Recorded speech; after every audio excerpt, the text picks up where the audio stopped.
जय श्री कृष्णा प्रिय भक्तों। आज 9 मई 2024 को वैशाख माह के शुक्ल पक्ष की प्रतिपदा तिथि है, तदोपरांत द्वितीया तिथि है और आज हम सुनेंगे गुरुवार व्रत की कथा।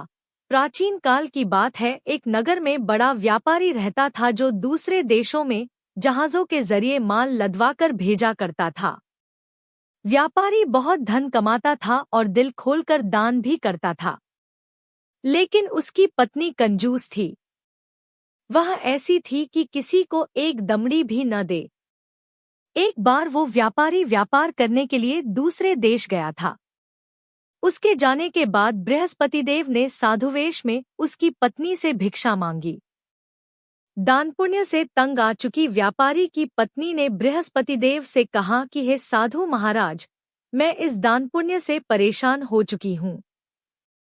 मैं अपना धन लुटते हुए नहीं देख सकती हूँ, तो आप कोई ऐसा उपाय बताइए जिससे मेरा सारा पैसा नष्ट हो जाए।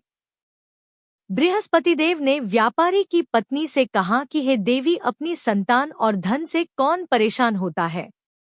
अगर तुम्हारे पास ज्यादा धन है तो उसे अच्छे कामों में लगाओ।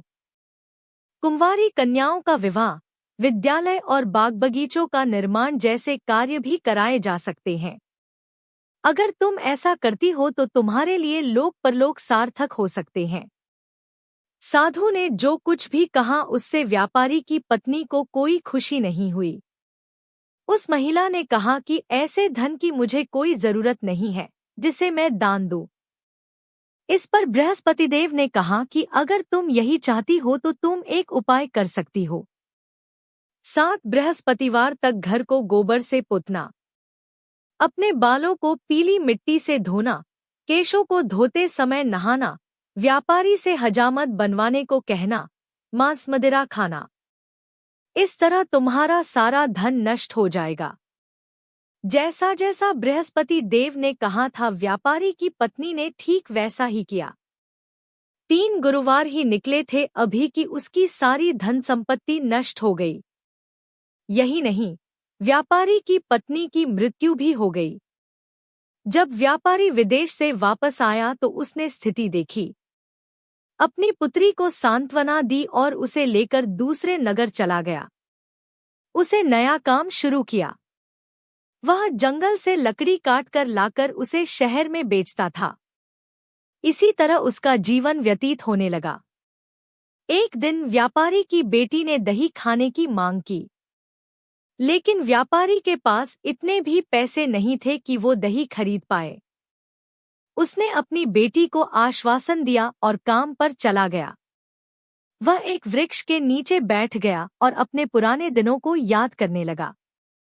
उस दिन बृहस्पतिवार था। उस समय बृहस्पति देव साधुवेश में व्यापारी के पास आए। उन्होंने कहा, हे मनुष्य, तू इस जंगल में किस चिंता में बैठा है।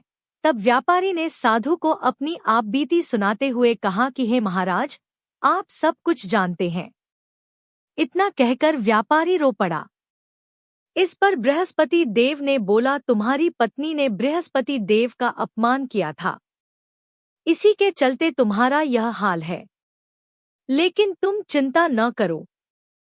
सब सही करने के लिए तुम गुरुवार के दिन बृहस्पति देव का व्रत और पाठ करो।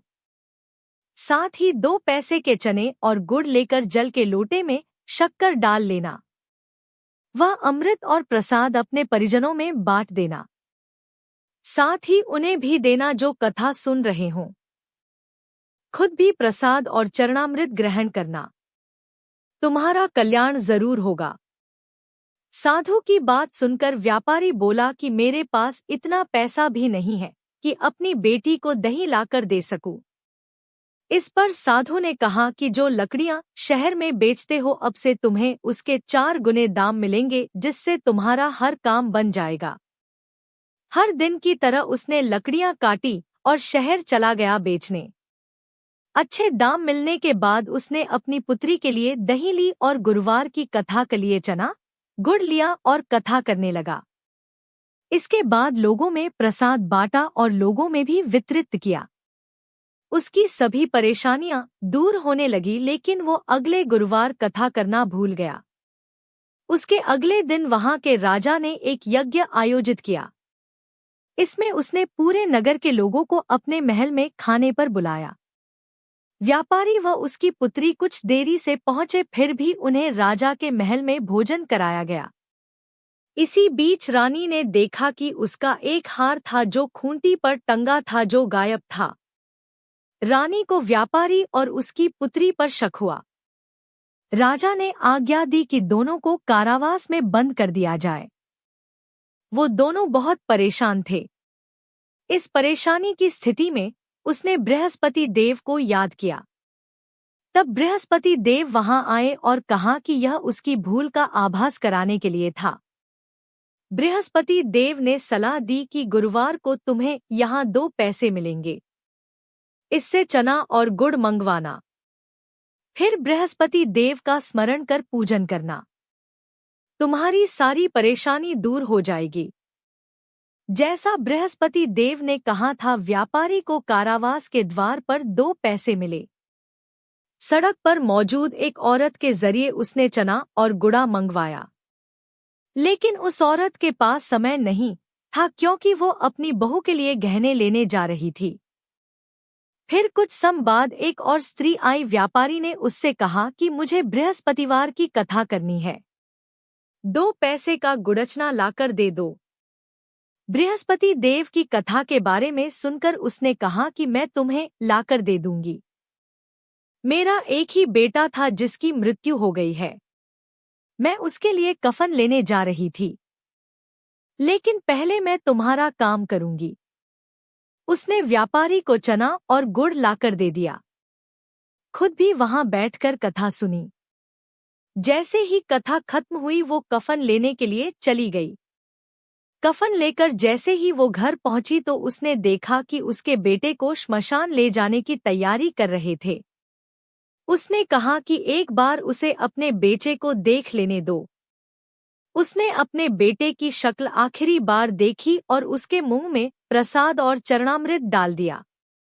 इससे वो पुनः जीवित हो उठा। जिस पहली महिला ने व्यापारी को गुड़ और चना लाने से इनकार कर दिया था, जब वह गहने लेकर वापस लौटी तो उसने देखा कि जैसे ही उसका पुत्र घोड़ी पर बैठकर निकला, वैसे ही घोड़ी ने उछाल मारी। उसका पुत्र घोड़ी से गिरकर मर गया। वह महिला बृहस्पति देव से क्षमा याचना मांगने लगी। बृहस्पति देव उस स्त्री के पास पहुंचे साधु बनकर। उन्हें कहा कि रोने की जरूरत नहीं है, बृहस्पति देव का अनादर करने का ही तुम्हें फल मिला है। मेरे भक्त से कथा सुनो और क्षमा मांगो, इससे तुम्हारी मनोकामना पूर्ण होगी। वह स्त्री वापस जेल गई और उसने व्यापारी से माफी मांगी, साथ ही कथा भी सुनी। इसके बाद प्रसाद और चरणामृत लिया और अपने घर वापस आ गई। उसने भी अपने मरे हुए बेटे के मुंह में चरणामृत डाला और वह जीवित हो उठा। उसी रात बृहस्पति देव नगर के राजा के स्वप्न में आए और कहा कि जिस व्यापारी को तूने हार चुराने के दोष में कारावास में डाल रखा है वो निर्दोष है। रानी का हार खूंटी पर ही टंगा है। प्रात ही राजा ने हार देखा तो वो खूंटी पर टंगा था। यह देखकर राजा ने व्यापारी और उसकी पुत्री को रिहा कर दिया, साथ ही उन्हें आधा राज्य भी दिया। यही नहीं, व्यापारी की पुत्री का विवाह उच्च कुल में करा और उसे हीरे जवाहरात भी दिए। यह कथा यहीं पर समाप्त होती है।